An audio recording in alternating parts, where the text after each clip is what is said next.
Hey everybody, this is Kevin Davidson. I am your host for Kevin's Corner, real estate from a marketing perspective. This is episode number 15, and I have another great episode for you guys. Two great guests, real estate agent and a vendor. But I always like to start off my podcast by thanking my support, who we all know is Jennifer Smitis, the area vice president, Caitlin Kornick, Devin, and Santana from Richmond. Great escrow officers, plus assistants and support staff. So if you guys need title and you're not using Sugarland or Richmond Stewart Title, shame on you.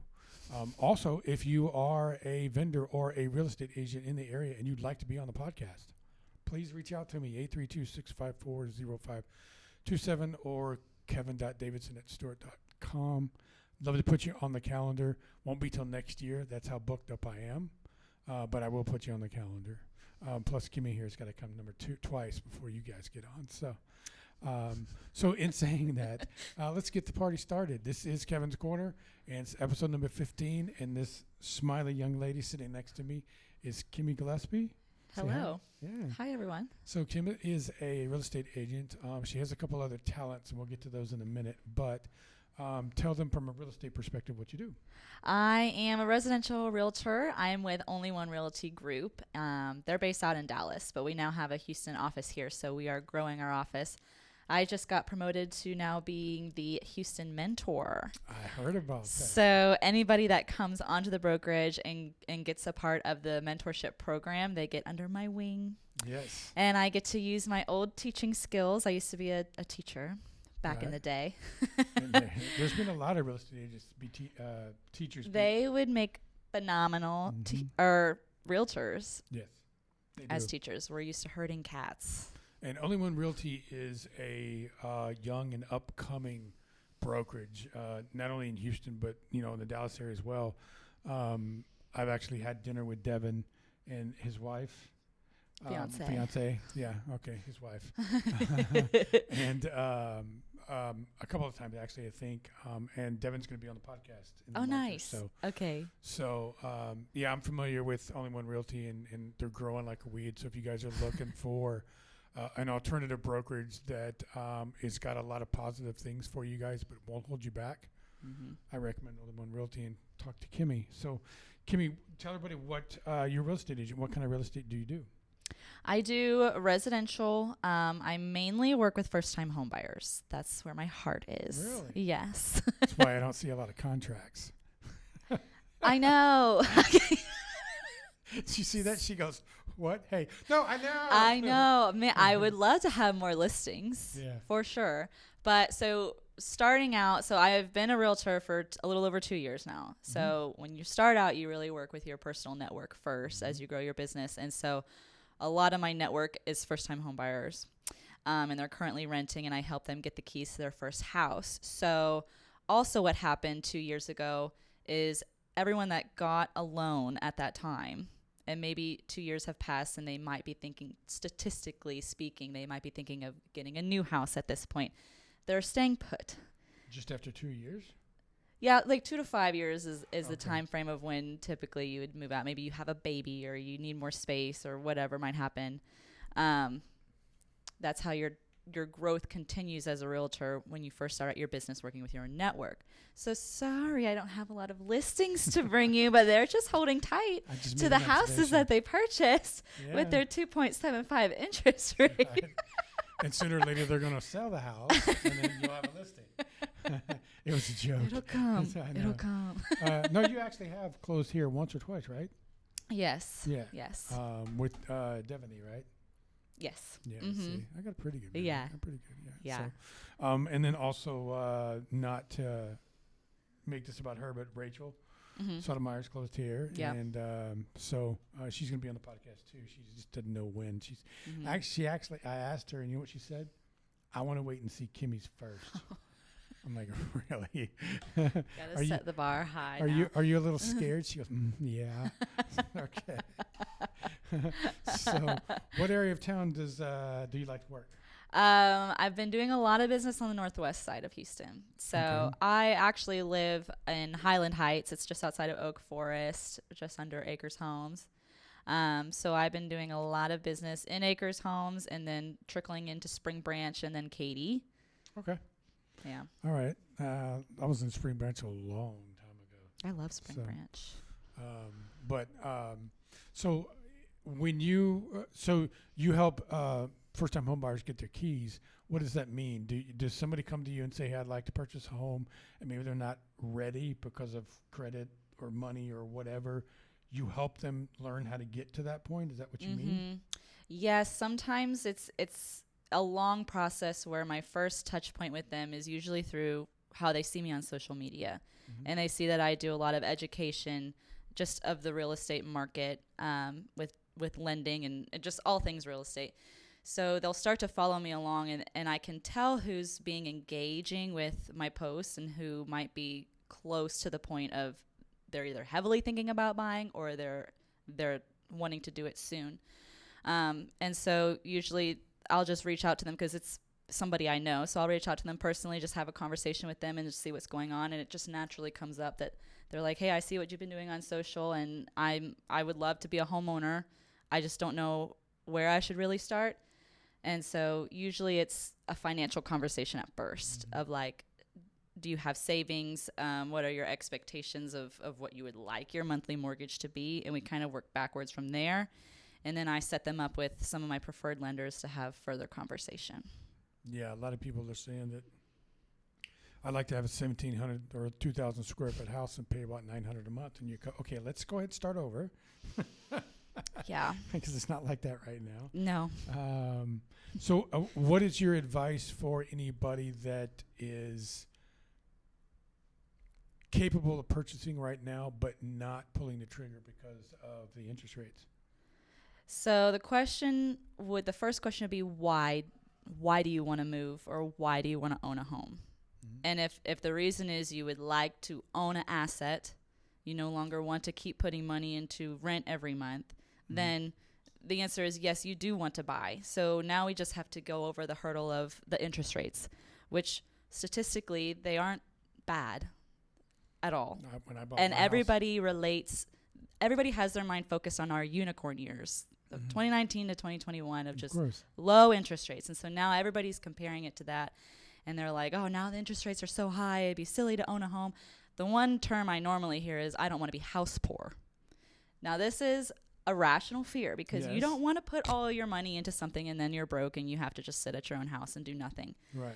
But if your goal... You can be in an apartment right now and have the same feeling. That's true. That's really true. So...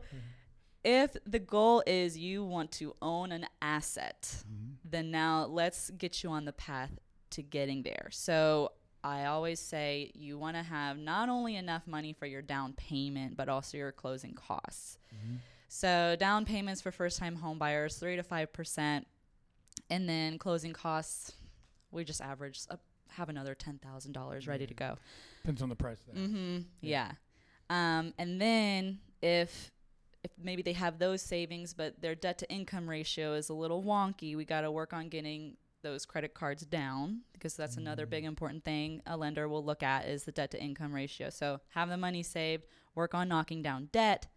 But as you're talking to a lender, they also have so many products available based on their background and what they need that they might be closer to home ownership than they think they are. It all depends on what they can manage in their finances.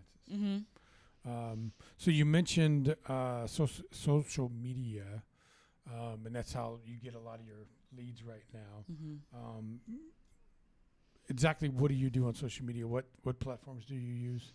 So I have Instagram, Facebook, a personal Facebook, a Facebook page. I have TikTok.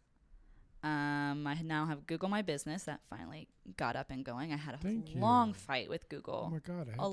I had to tell her that like 100 times. Well, it's just annoying because also in my past life, I was an SEO specialist and I've had like 30 plus accounts be verified through my work with Google. And I'm like, how is it that now my profile is not getting verified? Anyways, no, I get it. Figured it out. So Google My Business. I have a YouTube. I have not started making So how How are you doing informational posts but not putting them on YouTube? Are you not doing videos? I'm doing videos through Instagram Reels and TikTok. No. You need to do your own videos from a camera from your phone so you can post those to YouTube and then use the link everywhere. You're right. I'm not arguing with you. I told myself I need to have like 2 cameras set up. I need to have like a nice horizontal camera while I'm doing a reel or a TikTok on my vertical phone. That way I already have both recording at the same time and I can just double dip. Now I'm having to do a lot of like reinventing the wheel of taking the content I already have and then repurposing it to fit on different platforms. But at least you're doing the activity. You're doing the video. You're doing things like that. So, because if a real estate agent comes to me and says, Kevin, I heard you can help me with growing my business through marketing, the number one question I ask them is, what is the number one way to market anything today? And the answer is video. So, and that's usually when half the agents look at me with that look on their face like, I can't do that. Well, you need to learn because you can literally go to the YouTube and look up how to watch paint dry on a wall. And some boring, lonely person created a video about how to watch paint dry on a wall. My point is everything you need to know about anything is on YouTube, just like it is on Google or Yahoo or Bing. So, and if the video is on YouTube, then who can see it? The entire world. If it's only on your social media or on your computer, who can see it? Only the people that you let see it, your friends and stuff. So you got to have a YouTube channel so you can make yourself available to the entire world. That doesn't mean that people can't Google and find you, but if you have a YouTube channel and they look up real estate instead of Kimmie Gillespie, they might actually find you faster because it's available to everybody. So, but I commend you for doing what you're doing and using it to grow your business, and it seems to be working. Thank you. YouTube is next. I'll let you know as soon as my first video drops. We need 6 months later, Kevin, guess what? We need to get together so we can start getting you to learn how to do some other things. Okay. So, but I also wanted to take a few minutes to talk about Kimmie is a very, very, very, very talented person. She does something that I didn't know she did. She never talked about until I saw a Facebook post, and I went, "Is this really you?" Oh yeah, that's me. Do that on the side. Tell everybody what that is. So I have an art business called Kimmie Designs, and I do murals. So residential and commercial spaces, usually indoors. I've done 1 outdoor mural now. No, I lied, 2 now. But I love it. It's my creative outlet. I get to take an entire wall as a blank canvas and just get to create. And I love working with all the different clients because they have completely different visions. So it's always something different. My favorites have been for children's rooms and nurseries. Those are always very sweet and whimsical and like a children's book type design. And then commercial, some things are very like cut and dry, like just a logo on the wall. But still. So how if you're doing a mural, not just a logo, but if you're doing a mural, let's say on a kid's bedroom wall, how long does something like that take? On average 12 hours. Really? Do you do it all in one sitting, or do you do it in 2 or 3 days? 2 to 3 days. I've done 1 in one sitting. That was 7 hours of just painting straight. And you know what's really weird? I do not listen to music when I'm painting. I just paint in silence. Your mind's clear. Because in real estate, I'm always having to talk and handle clients and all of their needs. I'm always on the phone. Or on even text message, just always having to communicate. When I'm painting, it's just me and the wall. It's just you and the wall. No, and that's, hey, whatever makes you happy. I wish I could draw stick people as well as you can paint a mural. So if you haven't seen some of her things, her art and the things she's done, go to her Facebook page and look, because you put some of it on there.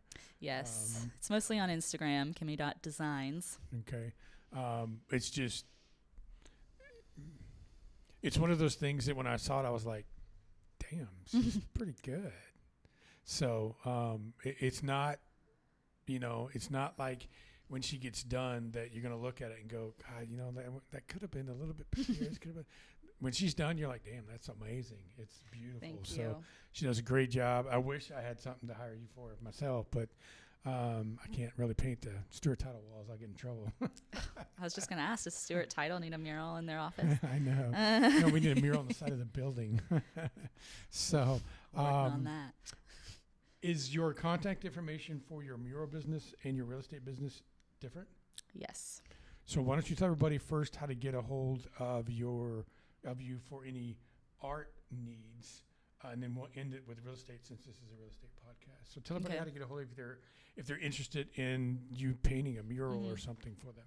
So you can email me at sales@kimmiedesigns.com. Phone number is the same, 832-787-2291. You can also check out my Instagram, kimmie.designs, and go directly to my website, kimmiedesigns.com. Awesome. And then if you would like to talk to Kimmie about any real estate needs, how can they get a hold of you? You can send me a text or call me, 832-787-2291. Shoot me an email at kimmie@onlyonerealtygroup.com, 1 being the number 1. You do realize I don't have all that kind of time to edit, but that's okay. I'll get it. It's like 3 seconds. It's just a click, click, split, done. She's got it all worked out. That's amazing. I love people with a personality. It's people to dry, people just, boring. Not her. No. So tell everybody before we wrap this up one thing about you, whether it's real estate, painting, or anything that you want everybody to know. The first thing that comes to mind is what my mom always said about me. She says that I've never met a stranger. So I am easily able to connect with all kinds of people, no matter their background, where they are in life, where they're going in life. I will find a common ground, and I'll work with whatever your needs are, real estate or art. That's important, people. So this is Kimmie Gillespie. Give me your phone number one more time. 832-787-2291. Awesome. So we're going to take a quick break, and we'll come right back with Gregory Gray.